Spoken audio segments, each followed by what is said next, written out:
Assalamualaikum warahmatullahi wabarakatuh. Alhamdulillah, alhamdulillahirabbil alamin wassalatu wassalamu ala asrofil anbiya'i wal mursalin sayyidina wa maulana Muhammadin amma ba'du. Dumateng para rawuh ingkang kala hormati, bapak-bapak saksi ingkang kala hormati, wabil khusus kedua mempelai ugi bapak wali ingkang berbahagia. Sepindah monggo kita dherekaken ngucapkan rasa syukur dumateng Allah Subhanahu wa taala keranten menapa wonten kesempatan ingkang kebak berkah punika kita dipun takdir kalian Allah saged kempal wonten menika panggenan dalam rangka nikahaken putra putrinipun Pak Gunawan.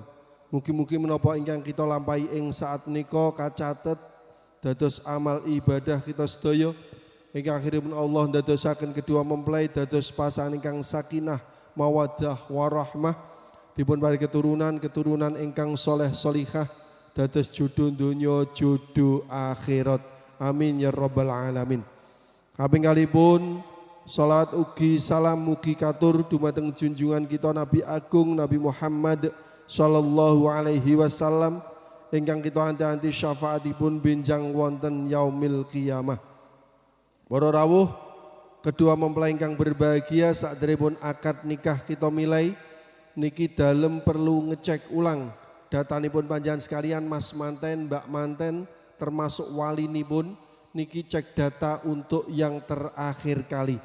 Walaupun sakjanipun rikala teng kantor data sampun kula cek, sampun kula teliti kanthi saestu, tapi naminipun tiyang kadang wonten kelintunipun. Maka betul salah nek niki kita adakan cek data melih untuk yang terakhir kali. Niki mengke cekap kula wasni wonten mawon misalipun wonten ingkang kirang, wonten ingkang kelintu kita leresaken sareng-sareng. Ngoten nggih. Langsung mawon manten kakung paring asma Ferry Eka Saputra. Nggih. Biasa dipun timbali pripun Mas? Mas Ferry. Mas Ferry lahir di Semarang 20 Mei 1999 warga negara Indonesia agama Islam pekerjaan wira swasta dalam Kebon Ombo RT 2 RW 3 Pagersari Bergas Semarang. Mas Ferry putra saking Pak Triyono kalian Bu Siti Zulaika. Nggih, leres ngoten nggih? Nggih. Datanipun Mas Ferry sampun leres. Sampun. Manten putri Mbak Belia Eka Saputri.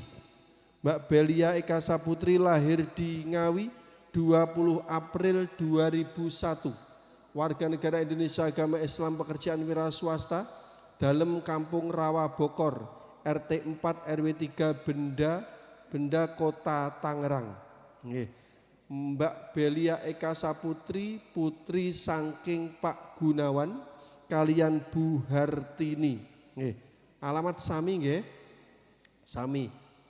Pak Gunawan, Mbak Belia Eka Saputri putri kandung panjenengan nggih. Dados niki mengke wali nasab teng panjenengan bapakipun, ngoten nggih. Pak Gunawan putra saking Pak Cokro Sudarmo.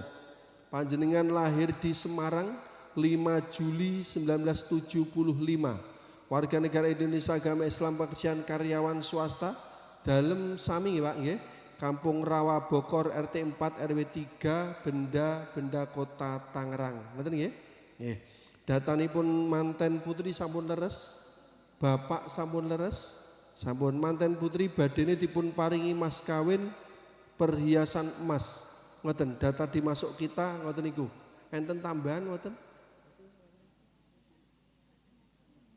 Pripun, Mbak? Nyuwun tambah mboten jenengan? Kalih arto.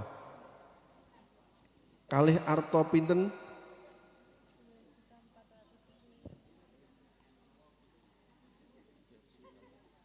2.410.000. Ngeten nggih? Nggih. Nyuwun tambah melih napa mboten? Lagi sak larik niki nek dibeki rong larik. Mumpung ngeten iki Mas Ferry Loman niki jan nyuwun tambah lak ditambahi mungkin. Sampun cekap? Sampun. Alhamdulillah. Insyaallah persyaratan masuk sampun lengkap. Kedua mempelai bisa dinikahkan secara hukum negara. Untuk tambahan mas kawin niki mengke buku nikahipun dibutuh teng KUA ngoten nggih. Kersane ditulis kalian petugas KUA. Mrikane mungkin nek sing nulis jenengan bukune rusak malah nggih. Nggih ngoten nggih. Nggih. Kagem para saksi dalam rutanglet Pak Mas Ferry kalian Mbak Belia niki enten hubungan sederek nasab napa mboten? Mboten wonten nggih. Mboten dulur nasab, mboten dulur sepersusuan. Artosipun secara hukum agami saged dipun nikahaken. Saged alhamdulillah. Mas Ferry sampun siap nikah? Mbak Belia, napa Mbak sinten biasane celukane? Mbak Bella. Mbak Bella sampun siap nikah nggih? Jare Mas disawang calon garwane jenengan? Nggih, leres niku. Pangkling mboten jenengan? Mboten. Ayu napa mboten? Saestu ayu alhamdulillah. Sempurna napa mboten? Sempurna. Mbak Bella, Mas Ferry ganteng napa mboten? Nggih napa? Ganteng. Sempurna napa mboten? Sempurna nggih? Nggih.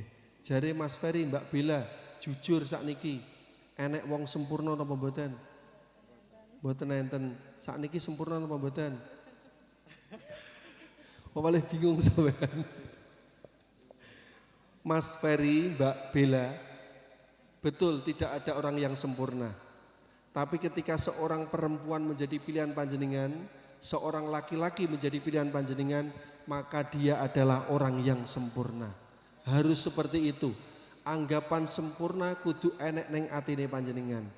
Insyaallah selama anggapan bahwa garwane jenengan iki sempurna si ono ning atine panjenengan, rumah tanggane jenengan aman.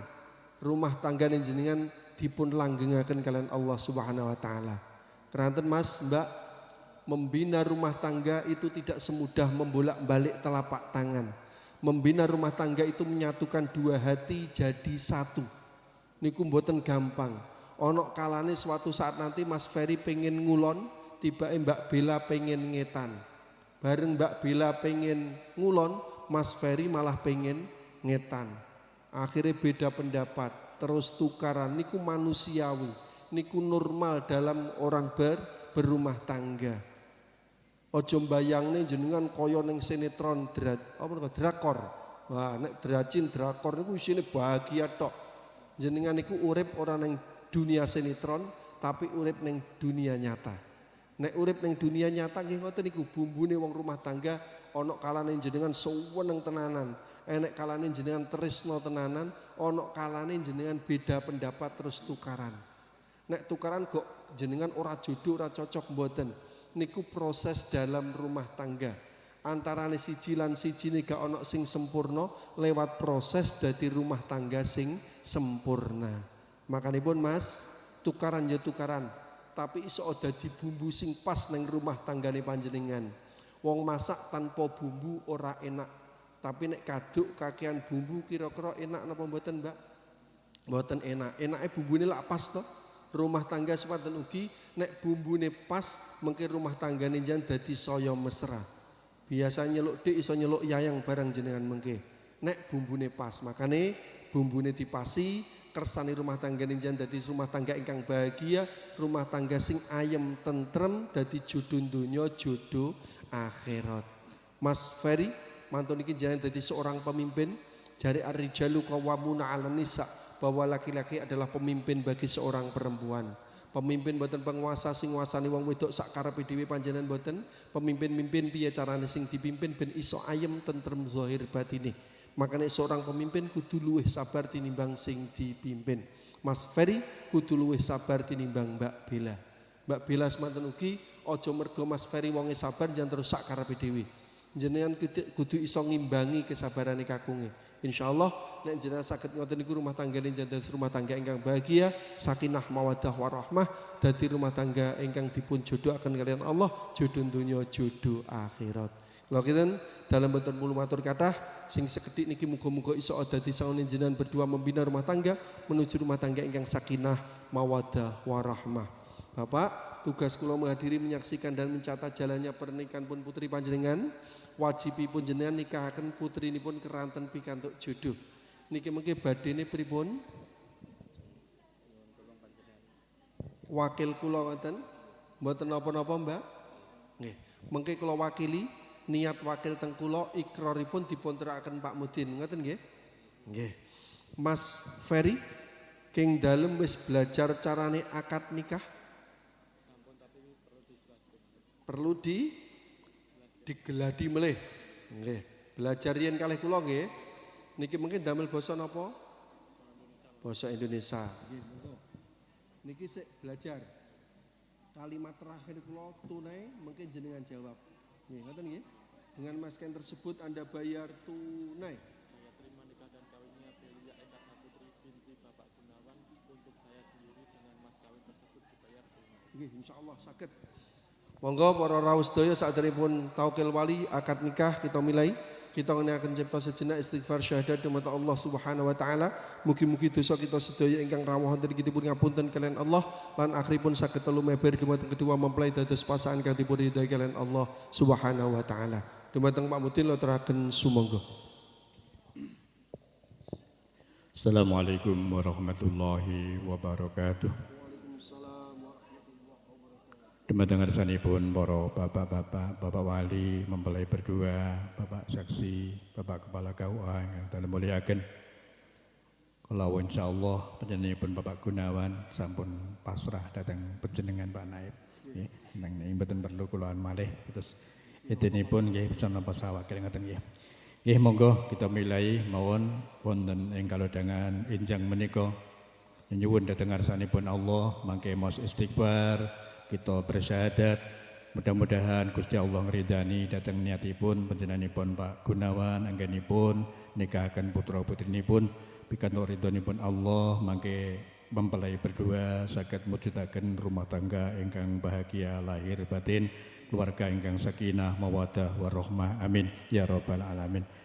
أعوذ بالله من الشيطان الرجيم بسم الله الرحمن الرحيم أستغفر الله العظيم أستغفر الله العظيم أستغفر الله العظيم الذي لا إله إلا هو الحي القيوم وأتوب إليه أشهد أن لا إله إلا الله وأشهد أن محمدا رسول الله أشهد أن لا إله إلا الله وأشهد أن محمدا رسول الله أشهد أن لا إله إلا الله وأشهد أن محمدا رسول الله.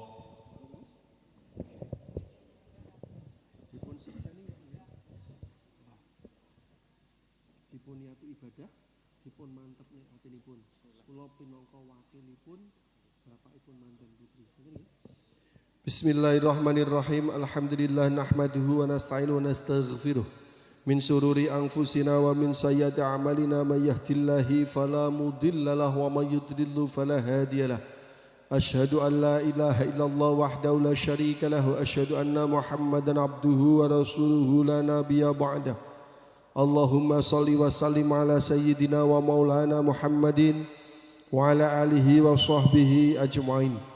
Faya ayyuhal hadirun usikum wa nafsi bitaqwallah faqad fazal muttaqun. Ya saudara Ferry Eka Saputra, sungguh saya nikahkan dan saya kawinkan seorang perempuan belia Eka Saputri binti Bapak Gunawan dengan Anda yang walinya telah pasrah wakil wali kepada saya dengan janji mas kawin perhiasan emas dan uang Rp2.410.000 Anda bayar tunai. Saya terima nikah dan kawinnya Belia Eka Saputri binti Bapak Gunawan untuk saya sendiri dengan mas kawin tersebut dibayar tunai. Pripun Pak sah? Liridha'illahi ta'ala al-Fatihah. A'udzu billahi minasyaitonir rajim. Bismillah. Alhamdulillahi rabbil alamin arrahmanir rahim.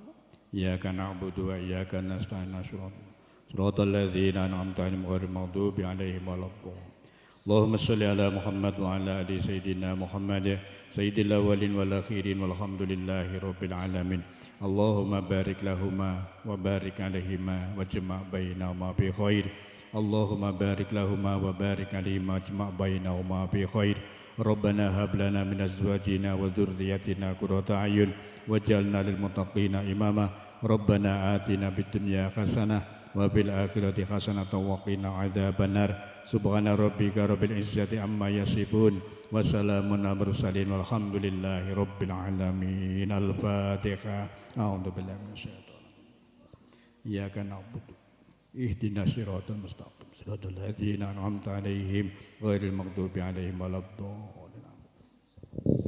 Alhamdulillah akad nikah berjalan lancar. Mugi-mugi niki dados tondo saking Allah kelak lancar ugi anggiripun kedua mempelai membina rumah tangga boten wonten alangan setunggal pun apa. Selajengipun penandatanganan berkas pernikahan pun panjenengan sekalian kula aturaken sumangga. Mas jenengan riyin tanda tangan iki.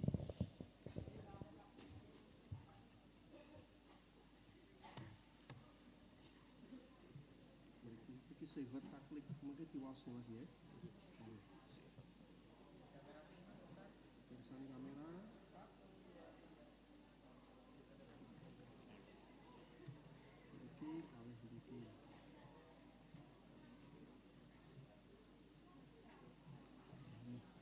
Monggo Bapak. Iki. Nggih. Mantan putri niki, Mbak. Persan kamera. Nggih. Saksi mantan kakung. Nggih. Pit nomor setunggal. Saksi mantan putri nomor kali.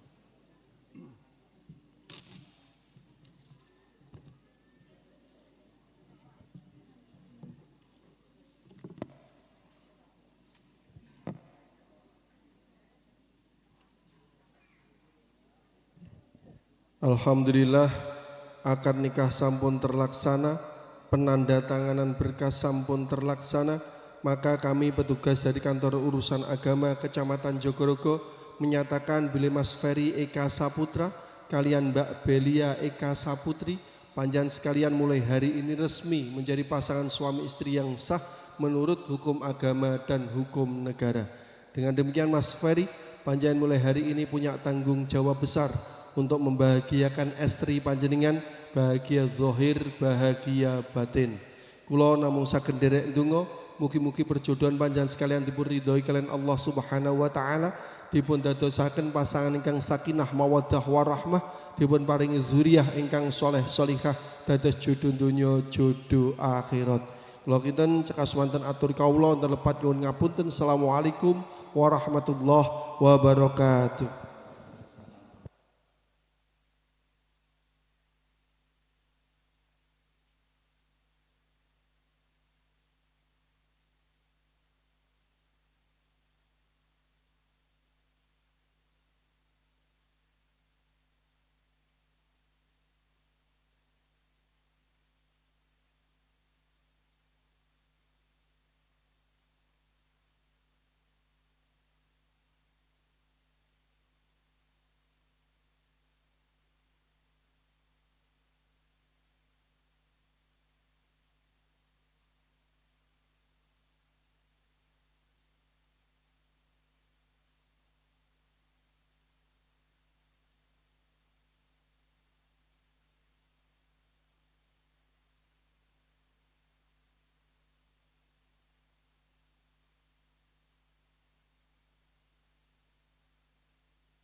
Bismillahirrahmanirrahim.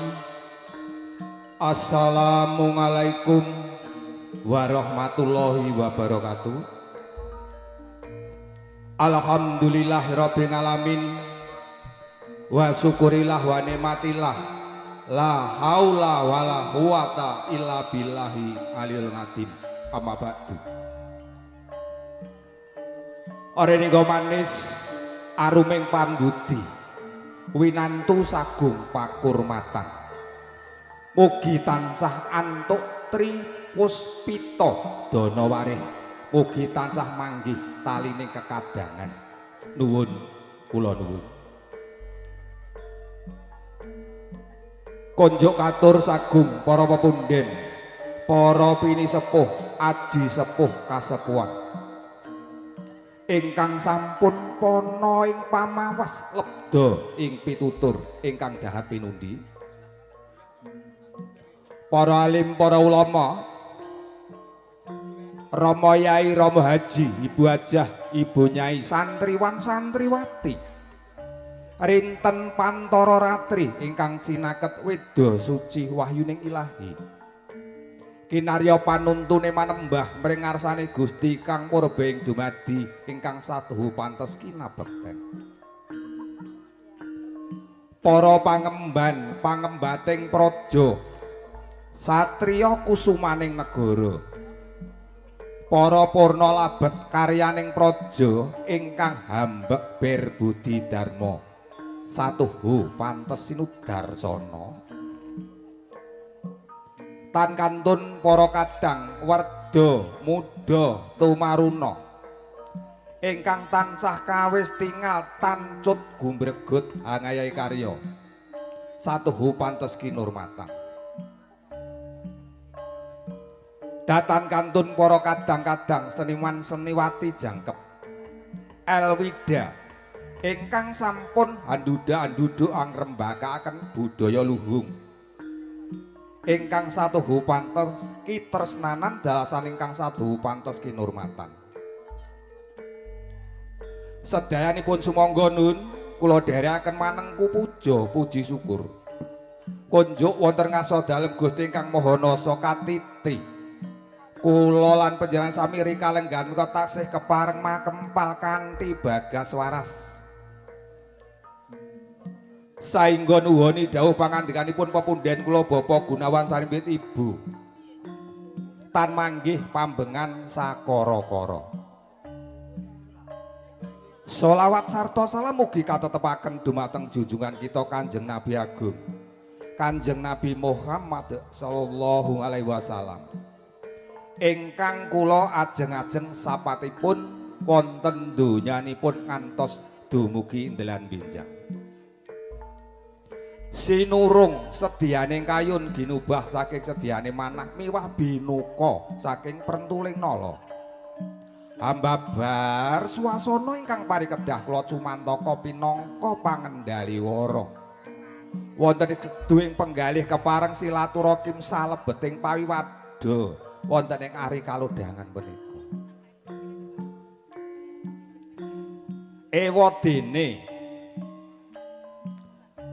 kula marak sowan mangayun tinimbalan Bapak Gunawan sak kula wong sagung kinarya ngaturaken aracian hadicara ingkang sampun rinantam rinakit dening para kuwangsa agung. Wadene nggih kula marak sowan boten priyangga kinantenan musik elektron Elwida kompletan ugi makarya sesarengan kaliyan Ibu Juru Pangrengga Busana. Piyatamua mijil saking laladan Madiun Kota. Pun kanteni juru syuting foto. Mijil saking Kumbang Malam Buduk Kuwadungan Laladan Ngawi.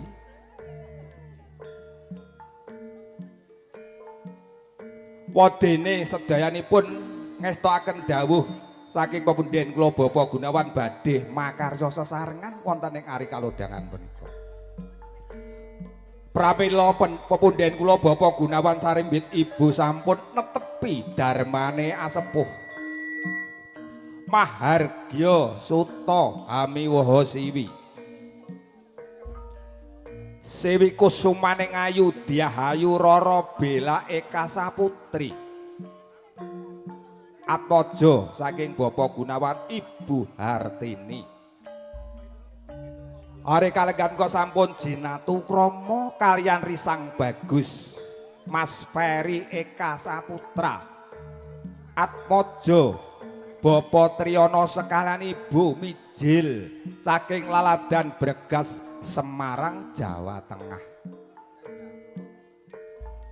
Are kalenggan menika sampun kasembadan ijab kabul sawetawis tabuh 8 kanthi lulus raharja kalis niring sambikala tan manggih pambengan sakara-kara pikantuk donga pangestu para pepunden ingkang sami hanawung krida wonten dalem agung ugi kaberkahan kalian Gusti ingkang Maha Nasa.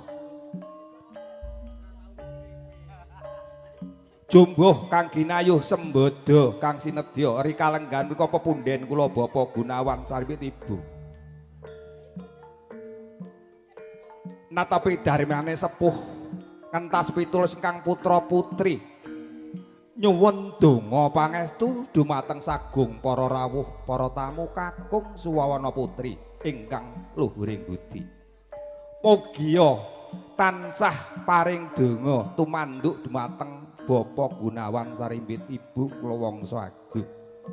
Mugi-mugi kasembadan menapa ingkang dados hajat lan niatipun Gusti Allah paling ridho sak kathah-kathahipun.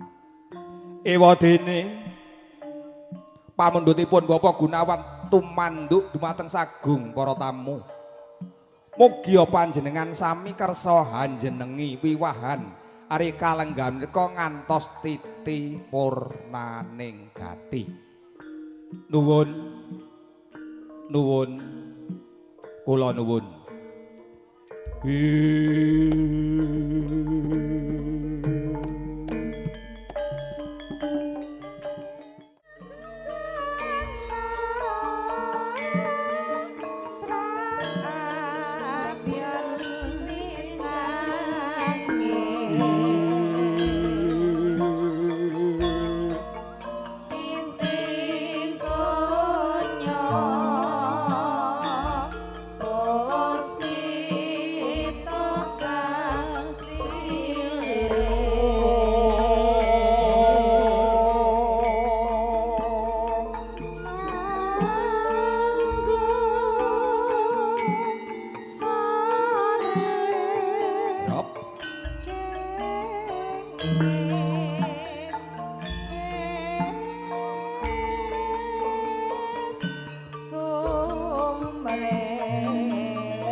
Ana padang dudu padange rina, ana peteng dudu petenge wengi, katon sidem premanem tanana subawane walang alisik, ron-ronan tan obah samirana tan lumampah pradangga munyong rangi sinenggana cewaranggana kang sumiwi. Ana teja angenguwung teja cat nyar katon. Tuhuta punika tejane temanten putri kang mijil saking Temaswangi tumuju wonten ing sasana mulya. Kakantenan Rama Ibu Putri Domas Talangpati. Temanten putri ngagem busana memba busanane Prameswarinata. Yen katon saking Mandra pateng Cumplorot pateng Glebyar pindha kilate sesiring. Meloke wadana semunu gilar-gilar kadya kencana binabar lumering sarira sinembuk endahing busana. Kaget kang tumingal dasar sekaring pawiwahan Diahayu Rara Bela Saputri. Ayu mencorong datan mantra-mantra kadya pidodari kang temurut sumusep pring anggane Eka Saputri. kekanthenan Rama Ibu minggah wonten ing setinggil Binaturata arsa kalenggahaken kursi gading dampare kencana linambaran babut permadani sinebaran sari-sari kinanda Widosari kadherekaken patahe menil-menil ndudutati nuju prana putri Domas Talangpati nedya ngasta abon jangkep kinarya sarana dawuh Tritmaja punang temanten ewadene dalem agung ingkang harum gandane pinasangan petitan tinata saponta-ponta sarwa di sarwa peni hat gawe seng semeati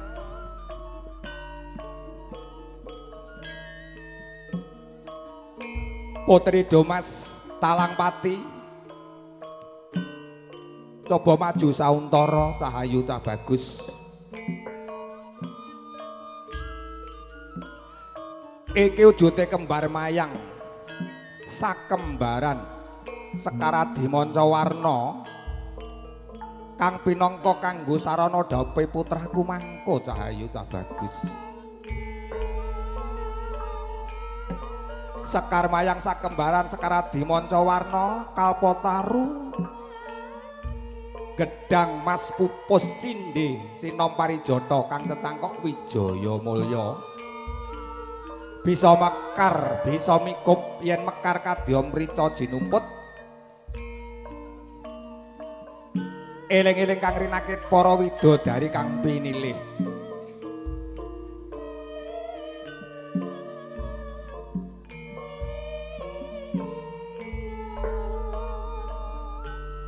pambedoling Sekaradi Mancawarna katiti kabedol Talangpati nedya handherekaken jengkaripun temanten kakung saking Tepas Wangi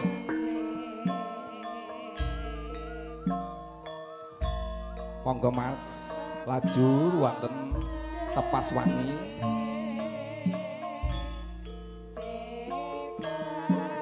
temanten putri kabedol kaboyong mapan wonten dalem agung awit anggenipun nindakan wisudan daling dharma wonten dalempun priyamba badhe dipun pratitisaken pujanggane pawiwahan Rama Yai Nuruddin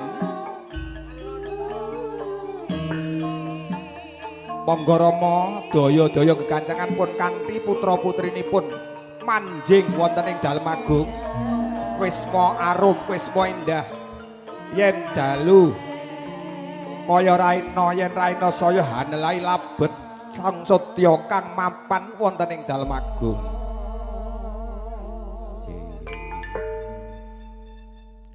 injil saking karsane Gusti Kang Maha Kawasa katitiri kalenggan menika wisudan talining dharma badhe kawiwitan makaten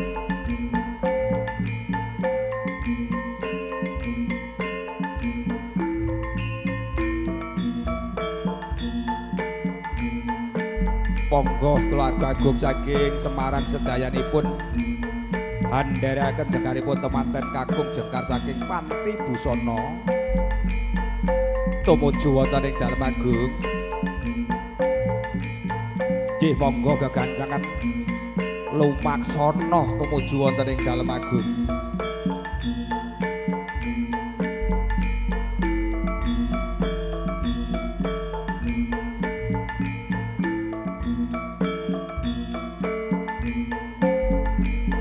siget sawetara ca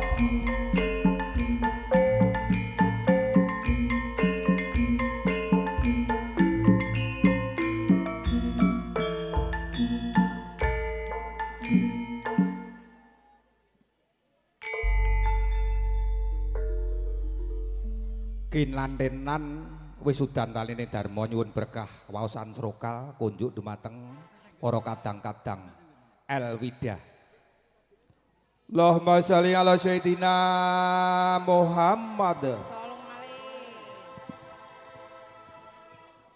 Bapak Ibu sawetawis monggo kula aturi jemeneng paring pangurmat nadyan to anggenipun wis dijanten ing manggung.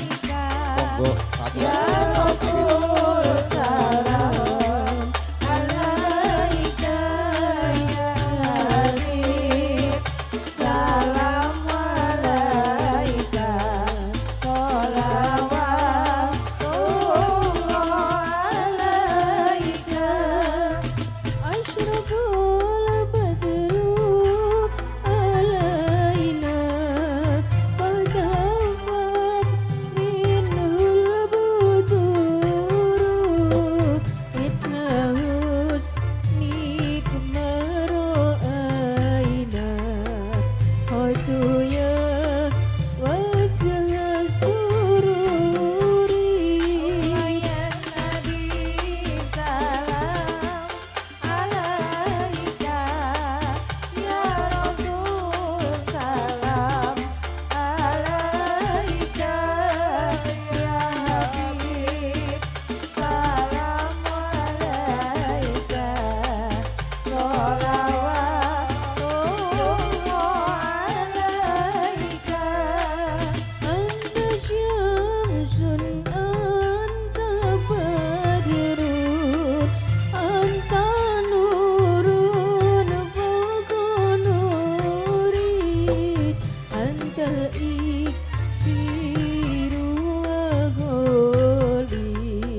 kawis tinggal moyo-moyo larase dawahne ladrang temanten.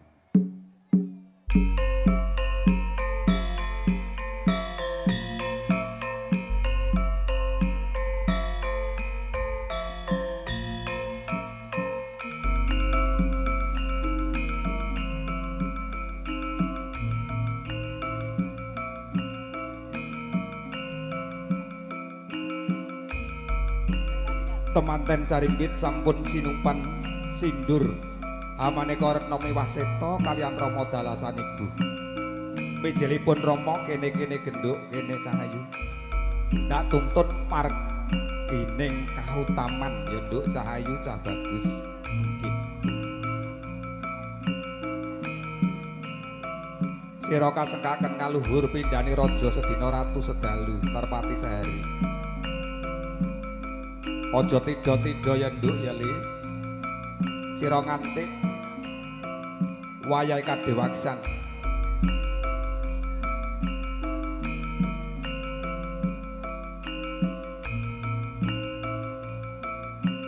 Sasampunipun kalenggahaken wonten ing dalem agung mangke kabedol kabayong mapan wonten ing sasana mulya.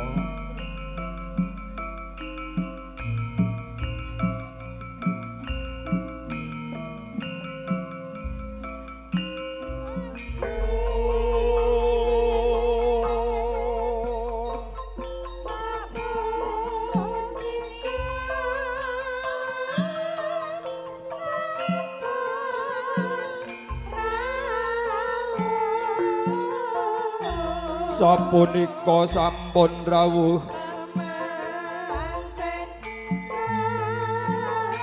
temanten kakung lan putri.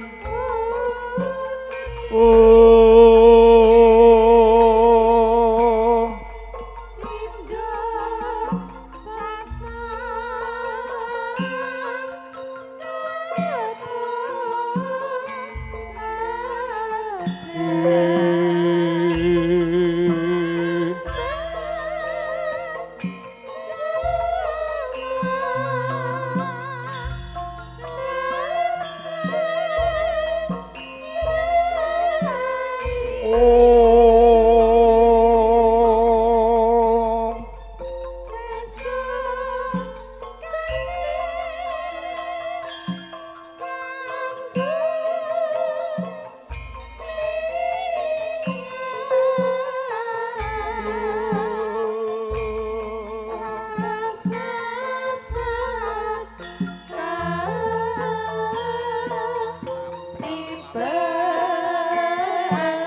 jajar dua.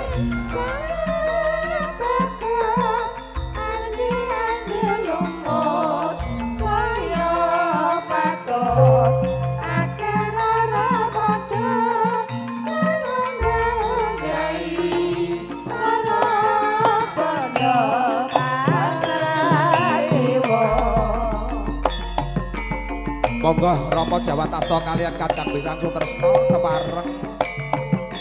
Nggih, monggo. Assalamualaikum. Waalaikumsalam.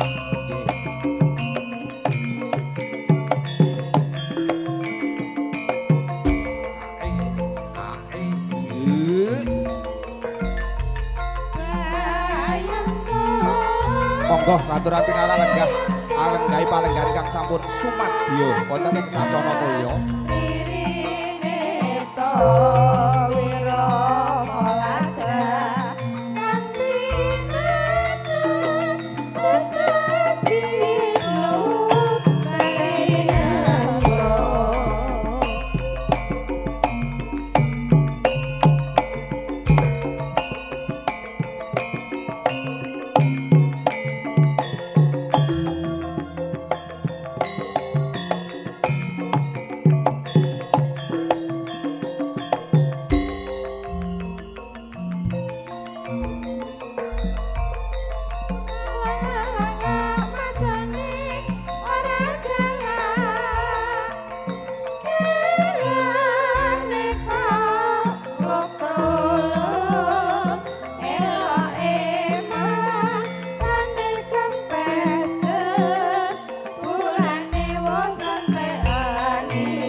Injih Lolo Surarjo kalih sendiri Sambikala Dapi Sirat Mojo Punang temanten ingkang dipun pratitisaken Rama Yai Nurdin kanthi pikantuk berkah pangestu saking sagung para pepunden ingkang sami hanawung ridho ning dalem agung.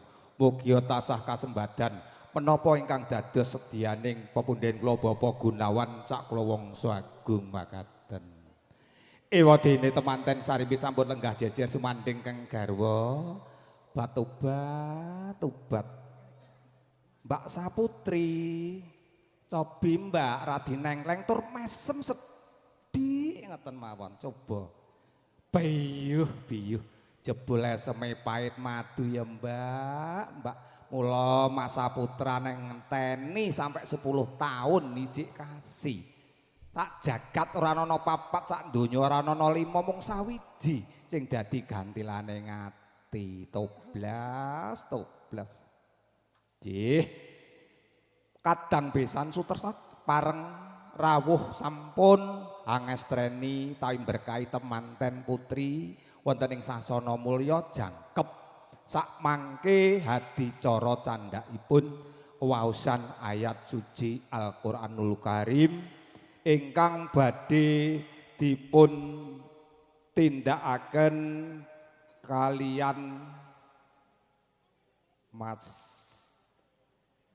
nggih ingkang tinanggenah monggo kula aturi daya-daya gegancangan lumaksana tumuju wonten ing sasana pangandikan sasana sabda katur nuwun.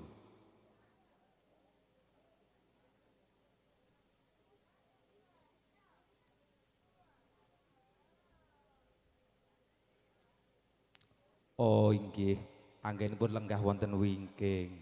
Monggo Mas. Tumuli katur wonten ngajeng mawon nggih. Benjing melih nek lenggah enten ngajeng Mas kersanipun jujug ngoten. Kula bingung. Ha menika monggo. Nggih mboten napa-napa jenengan kan tiyang penting. Mikir diasta pisan Mas.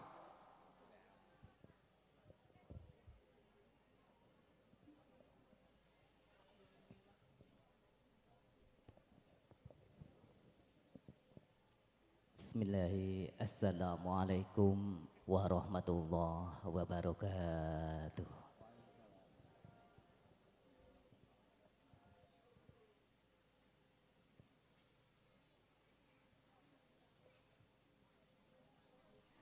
A'udzu billahi minasyaitonir rajim.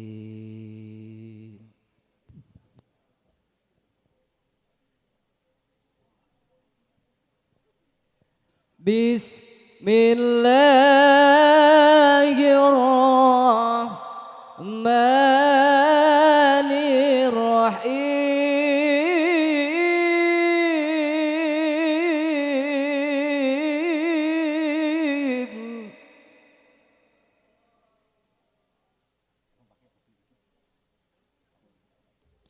وأنكحوا الأيام منكم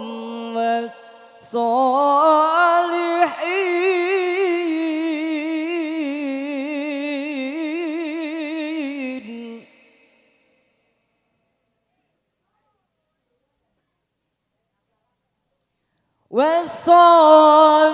والصالحين من عبادكم وإمائكم إن يكونوا فقراء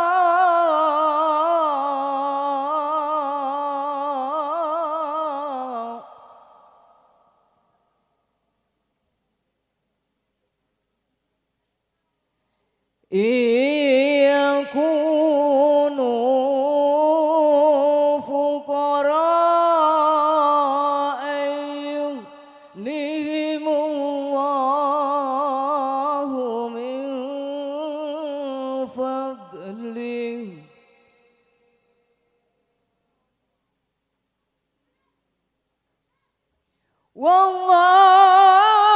والله واسع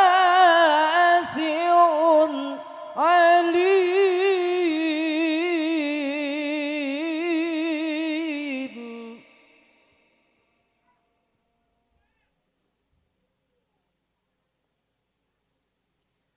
بسم الله الرحمن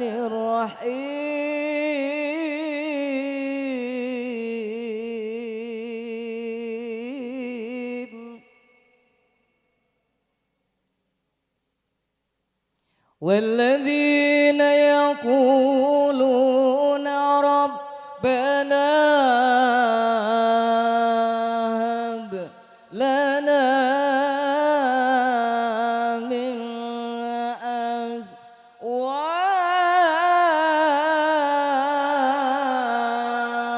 أزواجنا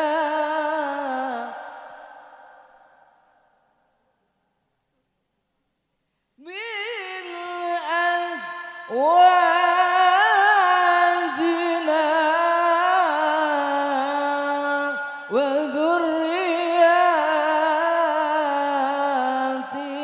وذرياتنا قرة أعين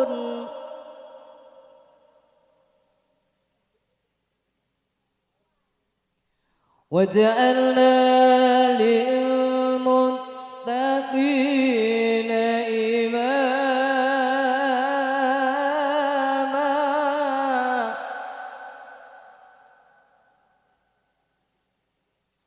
ربنا هب لنا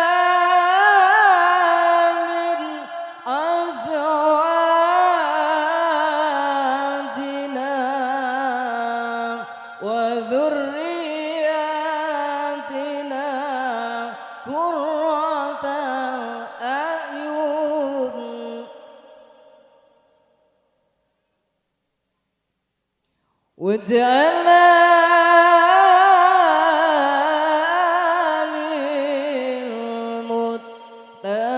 للمتقين إماما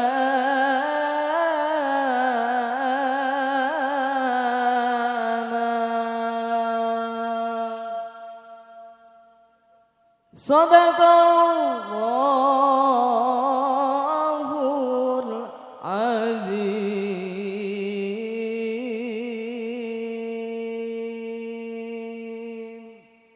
Akhir Quran. Wassalamualaikum warahmatullahi wabarakatuh.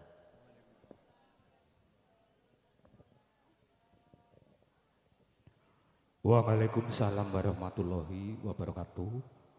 Wawasan ayat suci Al-Quranul Karim sampun katur wonten ngarsa ndika sami mugi tansah berkahi dumateng pepunden kula Bapa Gunawan sak kula wangsa agung sumrambah dumateng kula lan panjenengan sami ing rikalenggan menika ingkang sami midhangetaken ugi pikantuk berkah saking ngarsane Gusti ingkang Maha Kawasa.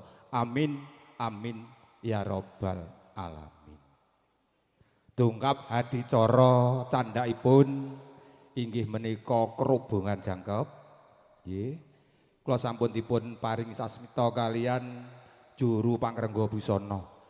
Ing mriki badhe maratitisaken menggah kerubungan jangkep tumanduk dumateng Sang Nalendra Muda kakalih. Kinantenan kerubungan jangkep nyuwun berkahipun dumateng para kadang-kadang Elwida. Monggo berkahi kula nderek mawon. Nggih. Kula nderek mriki Mas. Ibu Pertiwi nggih saged.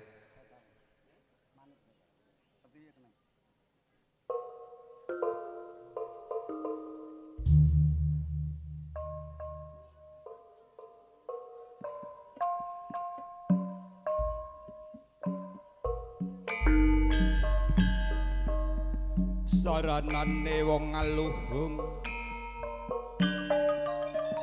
betah apa orang guling Kami sekar-sekar bapunden Sri Krasna eling marang solajan mriko yen mamaca kudu manis Kusume kura mani-mani mbak Ibu Pertiwi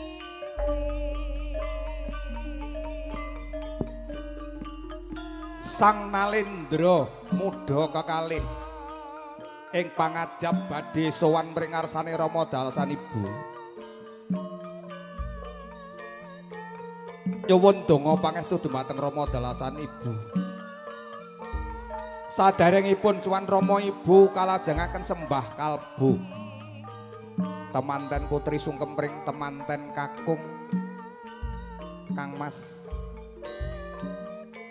Sungkem kula kunjuk Kang Mas. Yayi Eka Saputri garwanipun Kakang Yayi. Sungkem ndak tampa tiba sapadha-padha Cahayu. Garwaku sing tak tresnani donya pekaing delahan. Pangestuku tampanana aja lali ya Cahayu. Nun inggih Kang Mas. Wis kene. Ndak sayang Cahayu pinangka tandha tresnaku marang sliramu lair tumusing batin. Tak keparangke lungguh jejer karo pun Kakang Cahayu.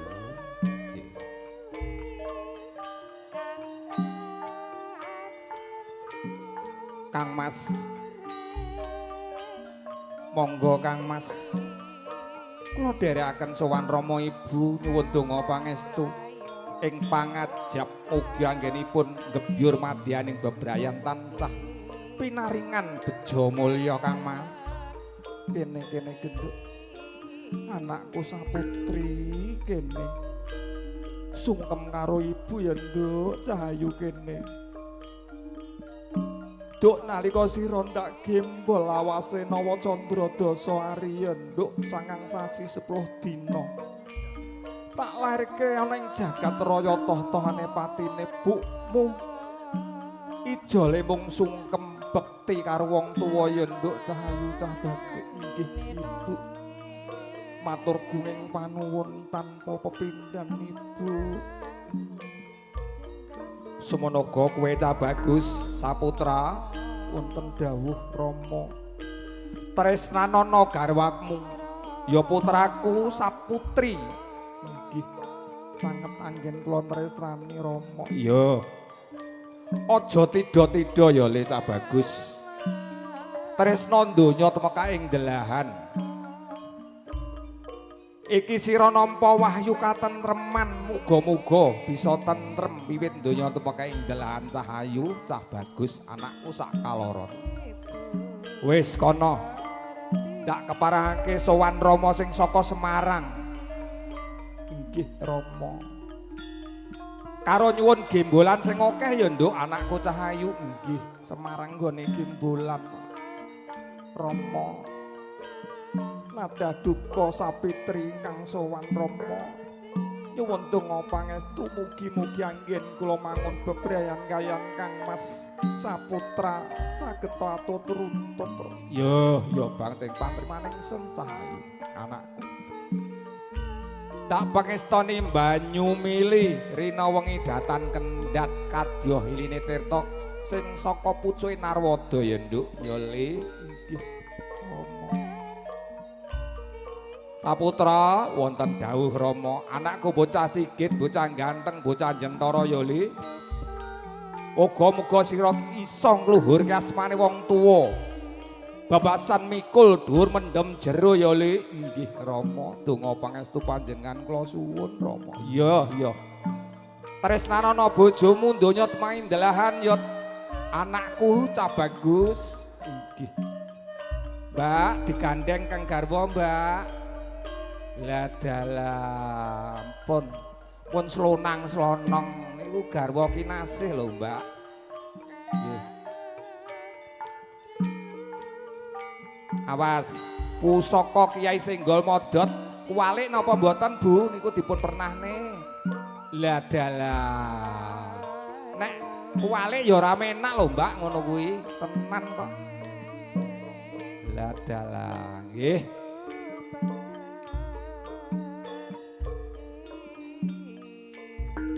Monggo.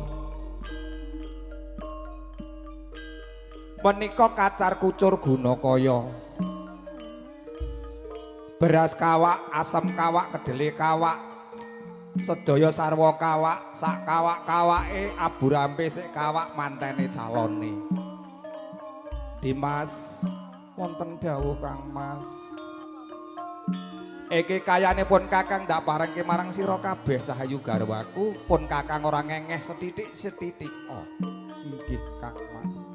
Matur kuing panuwun Kang Mas. Yen sira ndak paringi kaya akeh aja bungah, yen sak titik aja ngresula ya Cahayu. Nggih. Sira kudu iso nrima ing pantun. Nggih. Kang Mas. Menika Gunakayanipun paduka badhe kula titipaken dhumateng Rama dalasanipun. Mugi-mugi badhe dipun simpen wonten ing gedhong peteng gedhong mulya Kang Mas. Benjing mbok pilih kula lan panjenengan saged medhang lawang piyambak ingkang nggih pawitan. Iya Cahayu garwaku. Pun Rama ya ora bakal ngowah-ngowahi, ora bakal ngurangi, kapara bakal nambahi anakku. Titi Purna Gunakaya asok Gunakaya dar kembul bujana Ndrawina. Cahayu wonten dawuh. Mban wonten dawuh Gusti pundhana dedaharan. Gusti Ratumu bakal dahar sesarengan Mban. Nggih.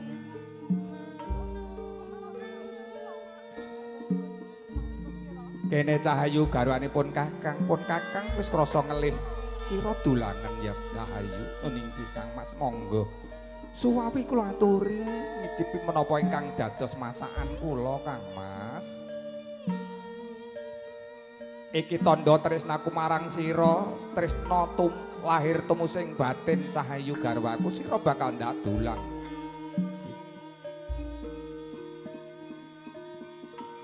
Kaping tiga Mas Prastya. Kaping tiga kersane Abdul. Asale dahar niku lho Mas, nggih. Lah dalah, yuh. Hah. Kaya ngono sing urung dadi manten sing jomblo-jomblo nek ya ora pengin mirsani temanten dahar sesarengan.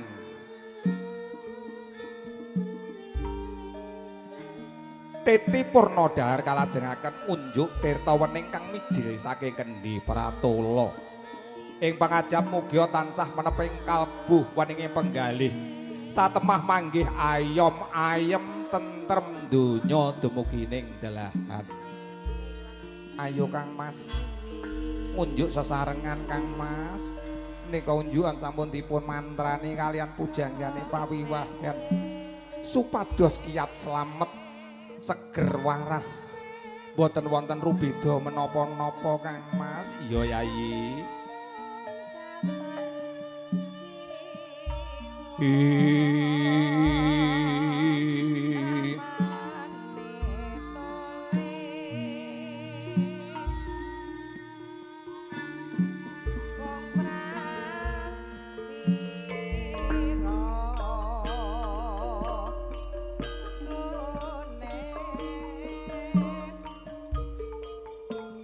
Kalajengaken pamundutan gambar monggo juru foto kula aturi meratitisaken pamundutan gambar foto pangeston mangke sak sampunipun Rama Ibu kalajengaken keluarga saking Semarang sedayanipun mbok bilih mangke sampun titipurna keluarga Semarang mangke keluarga saking Ndawung sedayanipun makaten awit wonten ngajeng boten wonten cecala kaparingaken dhateng kula namung sedaya kula sebat sedayanipun ngaten kiwala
lulus Raharja kalih nering sambi kala kerobongan jangkep sampun titipurna rampung sedayanipun namung panggih Rahayu Widodo kalih nering sambi kala makaten batuban pun rampung to Bu sampun juru rias kene mratitake cak-cek setengah jam rampung bayarane komplit hebat jih menika kula mboten ngurangi subasita nggih kunjuk katur sagung para tamu kakung putri kang luring budi kula mongko sulih saking pepunden kula Bapak Gunawan monggo pasugatan